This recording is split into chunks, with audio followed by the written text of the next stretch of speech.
What is going to be the last presentation of the day. This is clearly the premium spot. But I appreciate the opportunity to chat with you, and I especially appreciate the opportunity following that last presentation. It was interesting. I didn't manage to catch the whole thing, but when I walked in, one individual was commenting that they do the hard part for the customer. Anyway, so when I introduced myself, I was a customer of technology for 33 years, and I'll talk a little bit about the challenges that we had.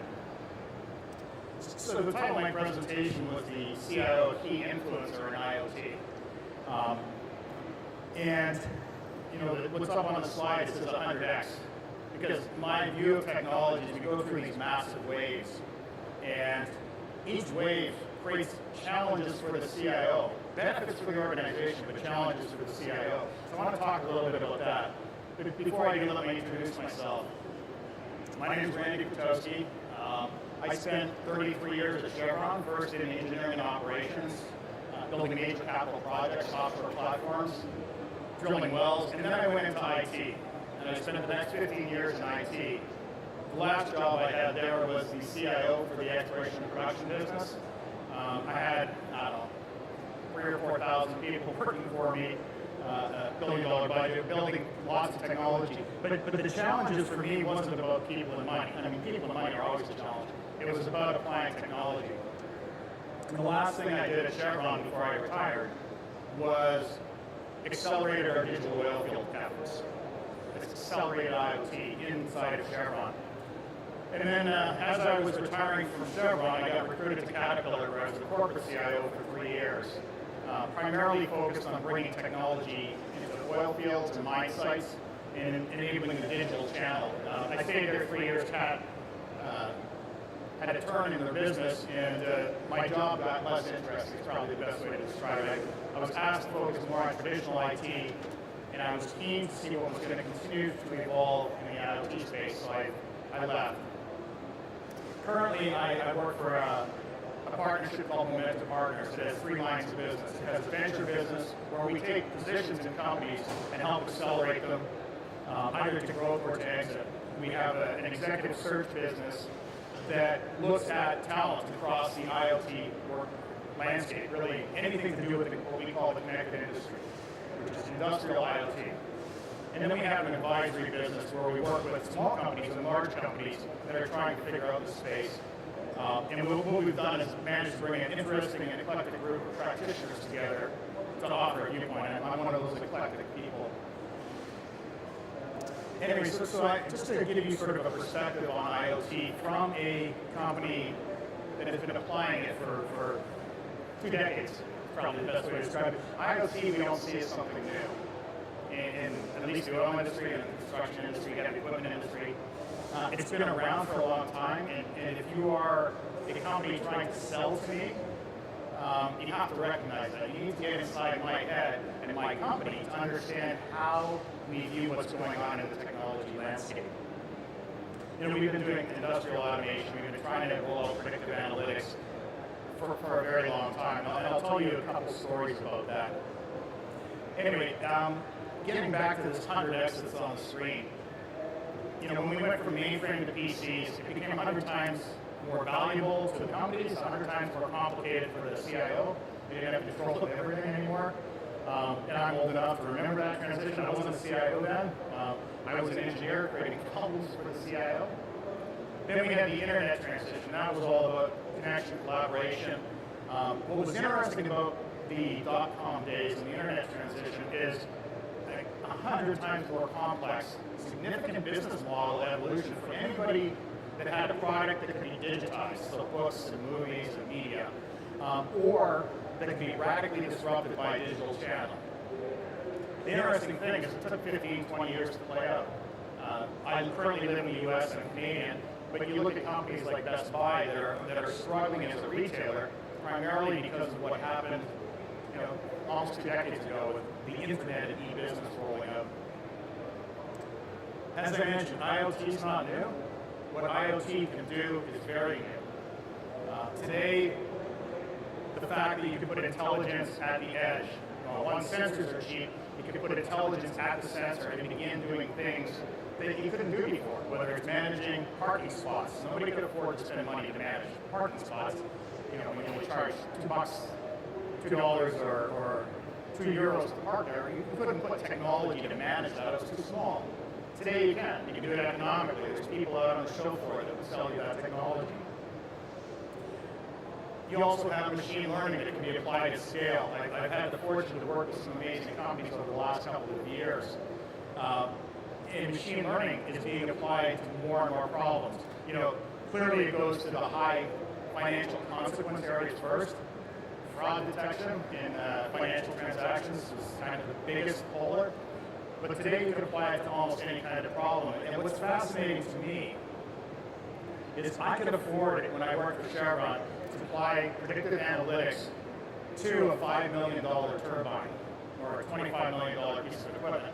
I could not afford to provide predictive analytics for a $300 pump or even a $1,000 pump. It's just too small, it's too expensive to put the technology on. So today we have analytics at the edge, we have analytics at the cloud, we have machine learning at scale. Sensors are getting incredibly inexpensive. We have the ability to apply machine learning to more kinds of data, whether it's video, structured, text. And I think what's possible today really wasn't economically possible even 5 years ago. So what I want to do, since this is predominantly, there are some technology consuming companies like Chevron and Caterpillar here. I ran into two from Cat. But there are a lot of people here that provide technology. So what I want to do is give you insight into the mind of the CIO and insight into the inside of a large company that is trying to deal with technology. And as I mentioned, I've had the fortune to actually have a leadership role in major technology transitions at Chevron and at Caterpillar. And typically, the way we start off in a big company, and if you're trying to solve that to us, it's really important to understand. The first question we're going to ask is, what is happening? I mean, what's going on in the technology space? Why should we care? Is it an opportunity for us? Is it a threat to us? Do we have to do something right now, or can we wait? The second one is what does it mean for our company? And then, interestingly enough, we never used to ask this, but for our customers, and now for our industry. I mean, what's going on with IoT today has the ability to disrupt industries. Now, that said, each company has to answer that question for themselves. And also, like I said, I'll talk about the Caterpillar example, I'll talk about a Chevron example, about how we chose to answer it. And I'm using the information from when I was there. I don't pretend to speak for them today, but I can share what we did when I was there. And then the third question is, and so what do we do about it? And this is where, as a technology provider, if you're trying to sell to me, this is where you need to plug in. You need to know how to answer all three of those questions. You need to be a part of, so what do I do about it now? So two stories, and I've taken the Chevron and Caterpillar names out of this. I don't like saying them. The reality is I don't work for either company. I don't represent their viewpoints. I represent my experiences while I was there. So I'll talk about a world-class global energy company, as we called ourselves in 2010. I worked for Chevron in 2010. Very large energy company, very large footprint globally. What's interesting about the numbers up on the screen is the bottom number. In 2010, we were spending $35 billion a year on capital projects. And that's an important thing to know. So if you think about what is happening now, that's common to everybody. The evolution of the industrial internet and the acceleration of the technology is the same for everybody. What does it mean for you is a function of what your company is. And if you're selling to me in an oil company, what I want you to understand is, well, sorry, I'll jump forward a sec. But as I mentioned, it's the same for everybody. When you think that you've got a great idea and something new to sell to me as a CIO, you have to recognize that we've probably been talking about this for a very long time. And so what you bring may not be absolutely new. It may be a new application of technology, it may be somewhat forward of where we are today. But it may not be new. So this slide, these words were pulled from a slide that Chevron used in 2002. So 14 years ago, we were talking about pervasive computing, the network world. I'll skip the molecular and genetic transformations. I mean, I think that's going to be big, not the purpose of this conference. Things that think, real robots, computers and machines disappear, and IoTSWC convergence. That's not a lot different from what we talked about today. So that hasn't changed. As I mentioned, what the technology can do has changed. So in Chevron, when we answered the question, and this is in 2010, what does this mean to us? First, we made sure we knew what our company did and why it did it and what really mattered. And what's interesting about an oil and gas company is it takes big risks, spends big capital over a very long time frame. So you can see Uber and Lyft in the US disrupting the taxi industry. It is hard for us to envision something similar happening to oil and gas. Ultimately, there are some issues related to the decarbonization of the world energy sources that we have to worry about. But from an IoT technology perspective, we couldn't envision it replacing how we drill wells. It replacing the fact that we still had to build a $5 billion platform to extract the oil and gas. It replacing the fact that we had to have ships transport the LNG oil that we were producing. So when we decided what it meant to us, and this is in 2010, we decided that the single biggest opportunity we had for emerging technologies was in production operations. It was an easy decision to make. We'd actually decided in 2002 that was the case. And we had invested for 8 years in digital oil fields with some bright spot solutions. The technology only allowed us to create discrete solutions all over the place. No two solutions were the same. And we had huge economic benefit, but we never realized the potential for the technology. So we wandered around all these fields building tech solutions. If you were selling technology to us then, you sold it to one of the business units. The business units would buy it. IT would get involved from the standpoint of taking a look at it to make sure it was sufficiently secure and it wasn't necessarily bad for the overall IT environment. And I'm speaking from my experience, so this is the point of view, this is what happened. And they would deploy the technology and then they would not want to run it and hand it back to me to run.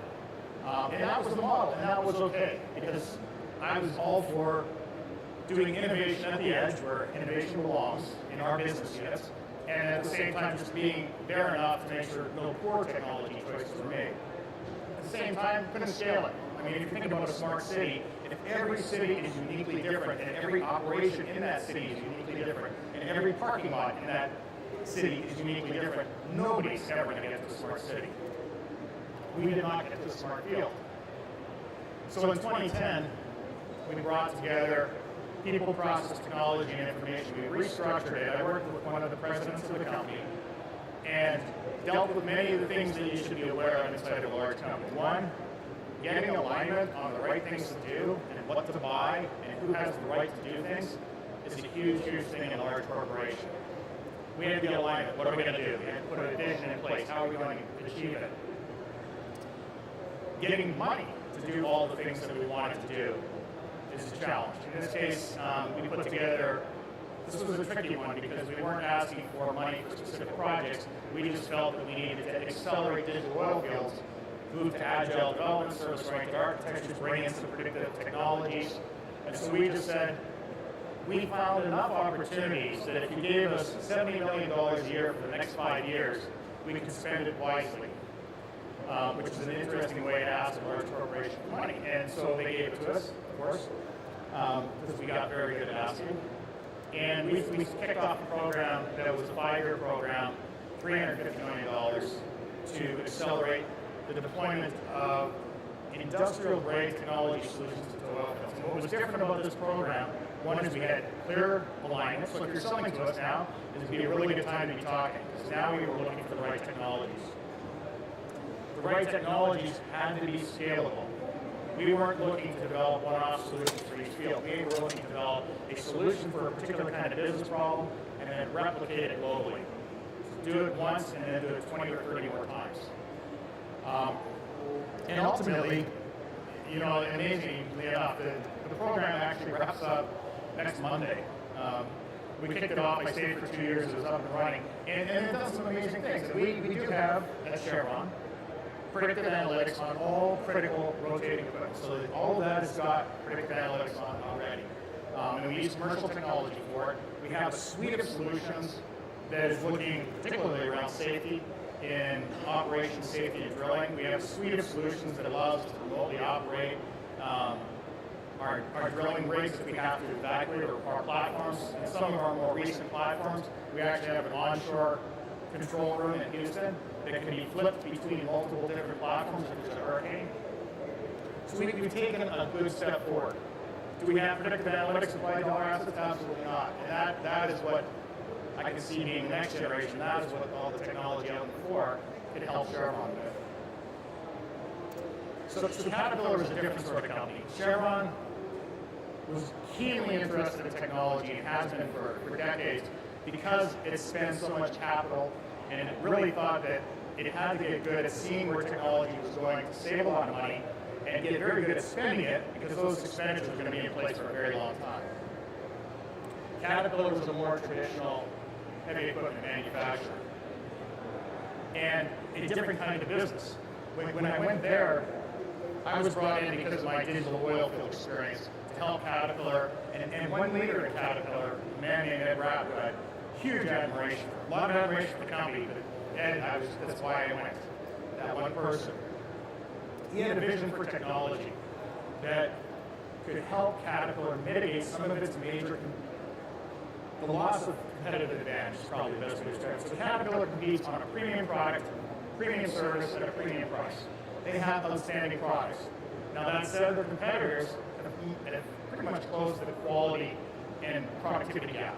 So their products are as good as Caterpillar's in many cases. Not all the competitors, but many of the competitors. The other thing they competed on was a dealer network. They were there when you needed them. And in the construction industry and in the mining industry, really, really important. What Ed was really concerned about is if you think about that dealer model, what could actually disrupt a dealer model like that that had taken 86 years to build, that nobody else could match? It would take billions of dollars to replicate this, and really a decade to build a brand. So the question he asked was, well, what if you didn't actually need a dealer there? I mean, if you could actually predict when your machine was going to fail a couple of weeks before it failed, why do you need a dealer there? Why can't you just send somebody there before the piece of equipment fails with the right parts to do the service? You don't need to have a dealer there because they have to be there as soon as that equipment goes down or as soon as there's a problem. If you can figure out that problem before it happens, which IoT lets us do, then what value does this huge dealer network have? And so we started focusing on, so what do we do? What does this IoT thing mean to us? It means that one, we might lose the competitive advantage we spent 86 years to build. Two, it meant that we had to be thinking about technology not from the standpoint of product, but the standpoint of our customers. It meant that we had to look at all of the information we generated, all of the information we could generate, and decide how could we use that to make Caterpillar stronger.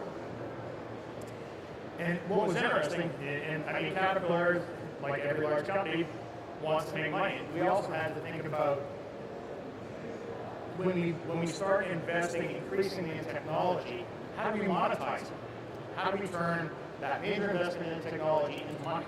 Because ultimately, if we can't find that economic return, we won't make the investment. And this is a slide I've used actually with a couple of companies that are thinking of making a transition into more digital services. You have to think through how are you going to monetize them? Are you going to use digital services to make your equipment or product more valuable? Are you going to use digital services to offer a new line of services along with it? Are you going to sell software or hardware or solutions? Anyway, for us, this was an 18-month conversation. What do we do? What does it mean to us? And ultimately, it's 18 months to generate 1 sentence, 3 lines. It was, it may seem like a lot of work, but we had to bring a lot of people together. We had to bring 35 executives together across the group presidents and the vice presidents to get consistency. Because one of the challenges as a technology provider you have to realize for me as a technology consumer, as soon as you say digital, it's no longer within my organization. It seems to span every organization. And so, again, we had to work on that internal alignment. And we had to change our mindset about a couple things. One is quit talking about products, start talking about productivity. We quit talking about Caterpillar equipment, which is, we're a brand proud company. It's hard to not talk about our equipment as the best equipment, but we have to say that anything that we do has to serve a mixed fleet. That was a hard decision for Caterpillar, but it's the right decision, right? Your goal is to make the customer productive. The customer may have all Cat equipment, but Cat doesn't make pickup trucks, Cat doesn't make light standards, so ultimately you have to serve a mixed fleet for that purpose. The reality is most of Caterpillar's customers have Volvo, have some Komatsu, maybe some Deere, maybe some Lugong. So serving a mixed fleet, hard decision for a company to make. And then across the life cycle for all customers globally. And we ended up creating a structure that overlaid how Caterpillar operated at the time. Caterpillar had strong independent business units that had been extraordinarily successful. They drove their business through a common dealer network.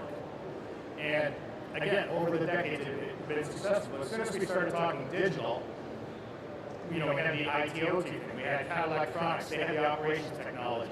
I had the IT. We had a vice president who was responsible for the dealer channel and for customer service. We had product vice presidents that were responsible for mining products, for energy products, and for power systems products. And for a company that was designed to work as independent business units, coming together like this is a challenge. So if you approach this as a technology manager and you're wondering why sometimes the sales cycle is so slow, it's because we haven't agreed at who actually can make the decision, and if somebody makes the decision, who's going to pay for it, and if somebody pays for it, how we're going to actually implement it, and who's going to actually adopt it. And in theory, if the technology is that great and solves that great problem, it should be easy. In reality, it's astoundingly not easy. It takes a long time to get organizational alignment. The nice thing is we managed to pull it all together. And as a result of that, we actually rolled out the first generation of Cat Connect solutions, which is predictive analytics on mining trucks. Again, that set of solutions was rolled out through a dealer channel. We had to think through the business model using commercial technology, in this case it was GE Smart Signal product, to serve large mining trucks. And so if you think about it, if you're selling to me back in 2012, 2013 when we were putting this together, and you're trying to sell me predictive analytics that could go on a backhoe or an excavator, that wasn't as interesting to me. I think that the economics wouldn't have justified that. But if you were trying to help me manage mining trucks and help me manage my customers' mining trucks, that was keenly interesting. One, our most expensive mining trucks are $4 million each, so they are big and important assets. The other thing, when a 400-ton truck fails, you can't tow it. It sits there.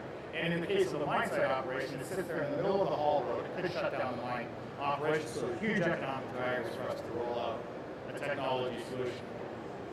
But that would only work if internally we've all figured out that this is actually what we want to do.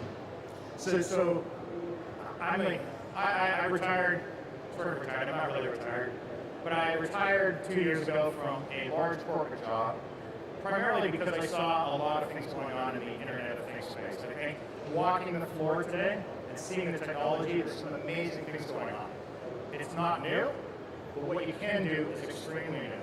I think as technology providers to large corporations, I think there's a huge, huge opportunity for you to truly get inside the heads of your customers, understand the challenges that they face, and figure out how to help them resolve those challenges so that you can bring your technology into their organization. Because, today I think I was chatting with someone, and I think about 15% of the people here come from customer organizations and 85% from technology provider organizations.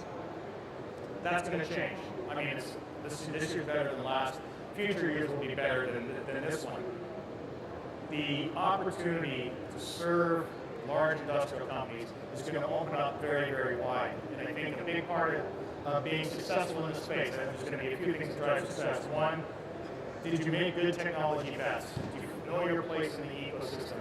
And three, can you figure out how to get into those customers who will be your big anchor customers and pull you through in the rest of the industry? I'll share one last tip. If you're serving the oil and gas industry, we do sometimes operate like a herd of cattle. One company will do it, and every company will do it once it's proven. And that reason is, like I said, high risk, long time frames, big capital. If we see something that works, we all want it. So go and try to get that first customer. Anyway, I think we have a few minutes for questions, so if anybody has any questions, please step up to the microphone.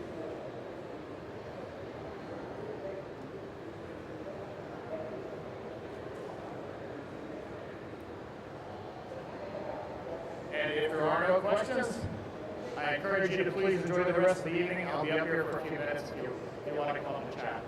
Thank you very much.